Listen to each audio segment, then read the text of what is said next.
600 କୋଟିର ପ୍ରକଳ୍ପ ସାଙ୍ଗକୁ 80% ନିଯୁକ୍ତିର ସଂରକ୍ଷଣ। ଏବେ ବଦଳିବ ରାୟଗଡ଼ାର ଚେହେରା।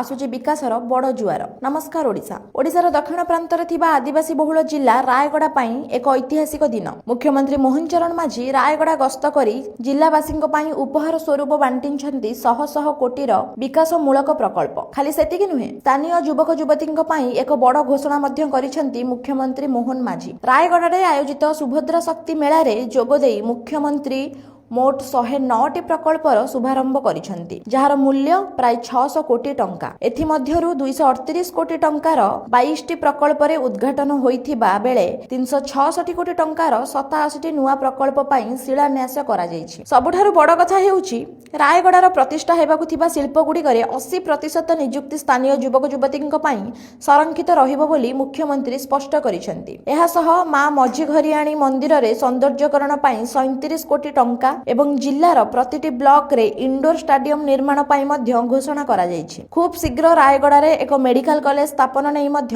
ସରକାର ବିଚାର କରୁଛନ୍ତି। ମହିଳା ସଶକ୍ତିକରଣକୁ ଗୁରୁତ୍ୱ ଦେଇ ଏସଏଚଜି ଗୋଷ୍ଠୀଗୁଡ଼ିକୁ କୋଟି କୋଟି ଟଙ୍କାର ଋଣ ଏବଂ ସହାୟତା ରାଶି ପ୍ରଦାନ କରାଯାଇଛି। ସଂକ୍ଷେପରେ କହିଲେ, ମୁଖ୍ୟମନ୍ତ୍ରୀ ଏକ ବିକାଶ ବୁଷ୍ଟର ରାୟଗଡ଼ା ପାଇଁ ଏକ ନୂଆ ସକାଳ ନେଇ ଆସିଛି। ଏବେ ଦେଖିବାକୁ ବାକି ରହିଲା ଏହି ପ୍ରକଳ୍ପଗୁଡ଼ିକ କେତେ ଶୀଘ୍ର ସମ୍ପୂର୍ଣ୍ଣ ହୋଇ ଜନସାଧାରଣଙ୍କ ସେବାକରେ ଲାଗୁଛି। ସରକାରଙ୍କ ନ୍ୟୁଜ୍ ଅପଡେଟ୍ ପାଇଁ ଆମ ସହ ଯୋଡ଼ି ହୋଇ ରୁହନ୍ତୁ। ନମସ୍କାର, ଜୟ ଜଗନ୍ନାଥ।